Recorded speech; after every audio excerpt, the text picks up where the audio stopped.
Tik Tok of Oz. Chapter 7. Polychrome's Pitiful Plight. The Rain King got too much water in his basin and spilled some over the brim. That made it rain in a certain part of the country a real hard shower, for a time, and sent the rainbow scampering to the place to show the gorgeous colors of his glorious bow as soon as the mist of rain had passed and the sky was clear. The coming of the rainbow is always a joyous event to Earth folk. Yet few have ever seen it close by. Usually the rainbow is so far distant that you can observe its splendid hues but dimly, and that is why we seldom catch sight of the dancing daughters of the rainbow. In the barren country where the rain had just fallen there appeared to be no human beings at all. But the rainbow appeared, just the same, and dancing gaily upon its arch were the rainbow's daughters, led by the fairy-like Polychrome, who is so dainty and beautiful that no girl has ever quite equaled her in loveliness. Polychrome was in a merry mood and danced down the arch of the bow to the ground, daring her sisters to follow her. Laughing and gleeful, they also touched the ground with their twinkling feet. But all the daughters of the rainbow knew that this was a dangerous pastime, so they quickly climbed upon their bow again. All but Polychrome, though the sweetest and merriest of them all, she was likewise the most reckless. Moreover, it was an unusual sensation to pat the cold, damp earth with her rosy toes. Before she realized it, the bow had lifted and disappeared in the billowy blue sky, and here was Polychrome standing helpless upon a rock, her gauzy draperies floating about her like brilliant cobwebs, and not a soul fairy or mortal to help her regain her lost bow. "Dear me!"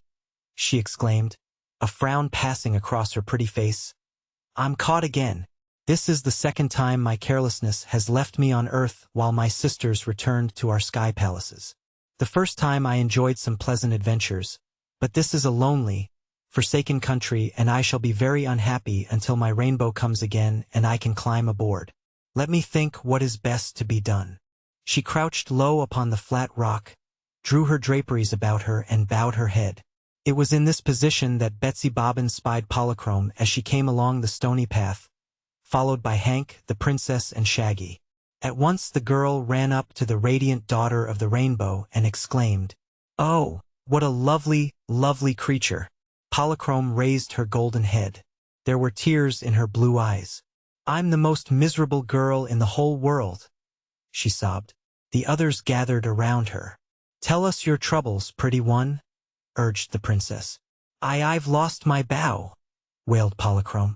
"Take me, my dear," said Shaggy Man in a sympathetic tone, thinking she meant bow instead of bow. "I don't want you," cried Polychrome, stamping her foot imperiously. "I want my rainbow." "Oh, that's different," said Shaggy. "But try to forget it. When I was young I used to cry for the rainbow myself, but I couldn't have it. Looks as if you couldn't have it either, so please don't cry." Polychrome looked at him reproachfully. "I don't like you," she said. "No?" replied Shaggy, drawing the love magnet from his pocket. "Not a little bit? Just a wee speck of a like?" "Yes, yes," said Polychrome, clasping her hands in ecstasy as she gazed at the enchanted talisman. "I love you, Shaggy Man." "Of course you do," said he calmly. "But I don't take any credit for it. It's the love magnet's powerful charm. But you seem quite alone and friendless, little rainbow. Don't you want to join our party until you find your father and sisters again?" "Where are you going?" she asked. "We don't just know that," said Betsy, taking her hand. "But we're trying to find Shaggy's long-lost brother, who has been captured by the terrible metal monarch. Won't you come with us and help us?" Polychrome looked from one to another of the queer party of travelers, and a bewitching smile suddenly lighted her face. "A donkey, a mortal maid, a rose princess, and a Shaggy Man," she exclaimed. "Surely you need help, if you intend to face Ruggedo." "Do you know him, then?" inquired Betsy. "No, indeed. Ruggedo's caverns are beneath the earth's surface, where no rainbow can ever penetrate. But I've heard of the metal monarch. He is also called the Gnome King, you know, and he has made trouble for a good many people, mortals and fairies, in his time," said Polychrome. "Do you fear him, then?" asked the princess anxiously. "No one can harm a daughter of the rainbow," said Polychrome proudly. "I'm a sky fairy." "Then," said Betsy quickly, "you will be able to tell us the way to Ruggedo's cavern." No, returned Polychrome, shaking her head. That is one thing I cannot do, but I will gladly go with you and help you search for the place. This promise delighted all the wanderers, and after the Shaggy Man had found the path again, they began moving along it in a more happy mood. The Rainbow's Daughter danced lightly over the rocky trail, no longer sad, but with her beautiful features wreathed in smiles. Shaggy came next, walking steadily and now and then supporting the Rose Princess, who followed him. Betsy and Hank brought up the rear, and if she tired with walking, the girl got upon Hank's back and let the stout little donkey carry her for a while. At nightfall they came to some trees that grew beside a tiny brook, and here they made camp and rested until morning. Then away they tramped, finding berries and fruits here and there which satisfied the hunger of Betsy, Shaggy and Hank, so that they were well content with their lot. It surprised Betsy to see the Rose Princess partake of their food, for she considered her a fairy. But when she mentioned this to Polychrome, the Rainbow's Daughter explained that when Ozga was driven out of her Rose Kingdom, she ceased to be a fairy and would never again be more than a mere mortal. Polychrome, however, was a fairy wherever she happened to be, and if she sipped a few dewdrops by moonlight for refreshment, no one ever saw her do it. As they continued their wandering journey, direction meant very little to them, for they were hopelessly lost in this strange country. Shaggy said it would be best to go toward the mountains, as the natural entrance to Ragito's underground cavern was likely to be hidden in some rocky, deserted place. But mountains seemed all around them except in the one direction that they had come from, which led to the Rose Kingdom and the sea. Therefore it mattered little which way they traveled. By and by they espied a faint trail that looked like a path, and after following this for some time they reached a crossroads. Here were many paths, leading in various directions, and there was a signpost so old that there were now no words upon the sign. At one side was an old well, with a chain windlass for drawing water, yet there was no house or other building anywhere in sight. While the party halted, puzzled which way to proceed, the mule approached the well and tried to look into it. "He's thirsty," said Betsy. "It's a dry well," remarked Shaggy. "Probably there has been no water in it for many years. But, come, let us decide which way to travel." No one seemed able to decide that. They sat down in a group and tried to consider which road might be the best to take. Hank, however, could not keep away from the well, and finally he reared up on his hind legs, got his head over the edge and uttered a loud hee-haw. Betsy watched her animal friend curiously. "I wonder if he sees anything down there," she said. At this, Shaggy rose and went over to the well to investigate, and Betsy went with him. The princess and Polychrome, who had become fast friends, linked arms and sauntered down one of the roads, to find an easy path. "Really," said Shaggy, "there does seem to be something at the bottom of this old well. Can't we pull it up and see what it is?"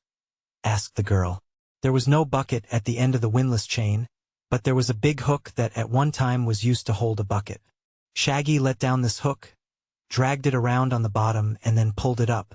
An old hoopskirt came with it, and Betsy laughed and threw it away.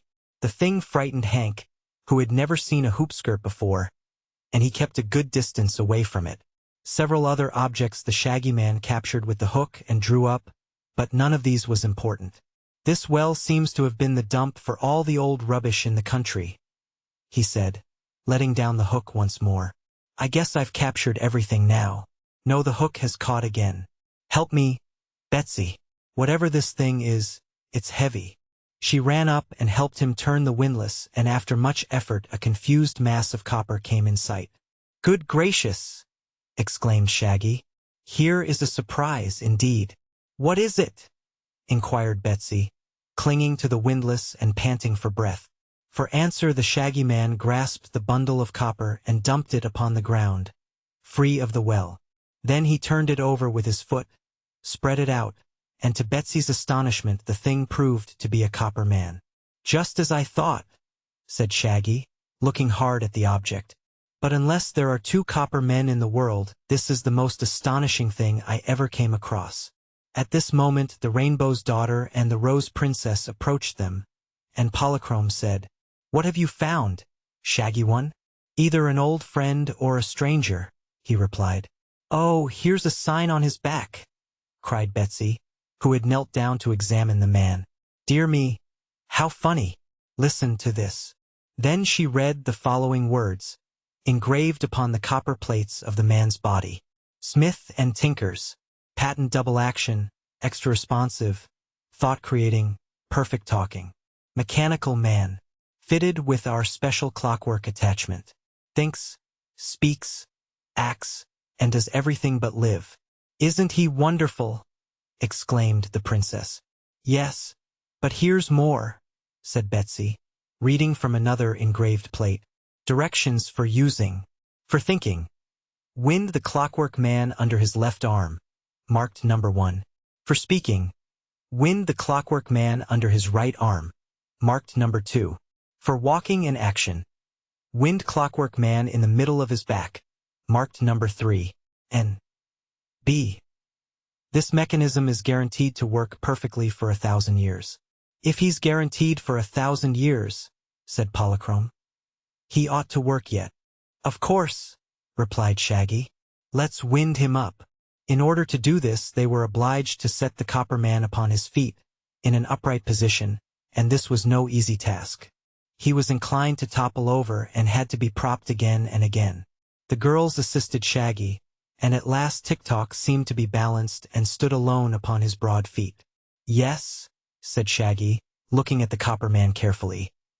This must be indeed my old friend Tik Tok, whom I left ticking merrily in the land of Oz. But how he came to this lonely place, and got into that old well, is surely a mystery. If we wind him, perhaps he will tell us, suggested Betsy. Here's the key hanging to a hook on his back. What part of him shall I wind up first? His thoughts, of course, said Polychrome. For it requires thought to speak or move intelligently. So Betsy wound him under his left arm, and at once little flashes of light began to show in the top of his head, which was proof that he had begun to think. Now then, said Shaggy, wind up his phonograph. What's that?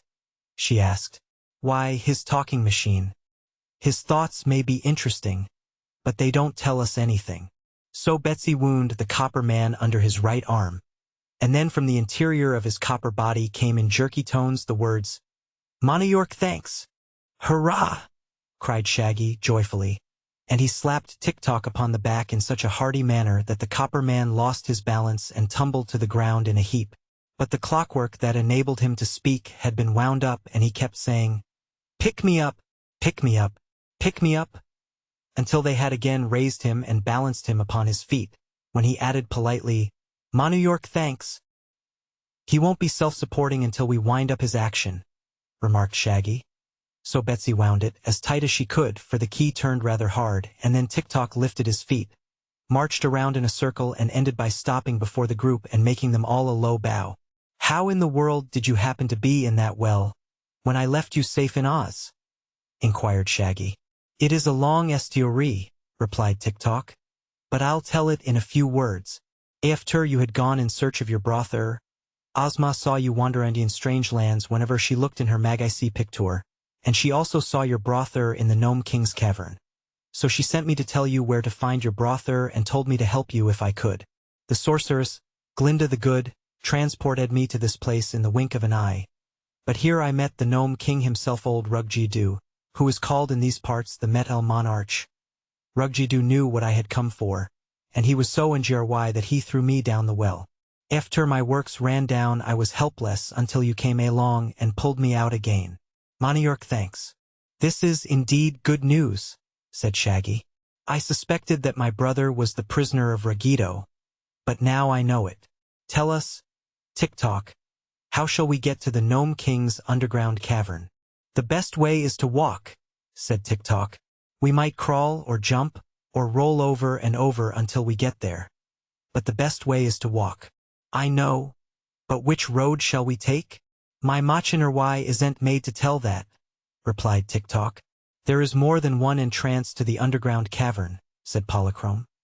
"But old Ruggedo has cleverly concealed every opening, so that earth dwellers cannot intrude in his domain. If we find our way underground at all, it will be by chance." "Then," said Betsy, "let us select any road, haphazard, and see where it leads us." "That seems sensible," declared the princess. It may require a lot of time for us to find Ragito, but we have more time than anything else. If you keep me wound up, said Tik Tok, I will last 1,000 years.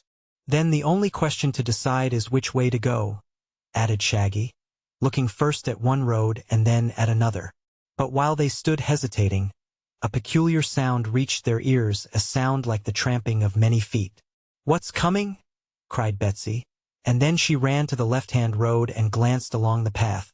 Why, it's an army, she exclaimed. What shall we do, hide or run? Stand still, commanded Shaggy. I'm not afraid of an army. If they prove to be friendly, they can help us. If they are enemies, I'll show them the love magnet.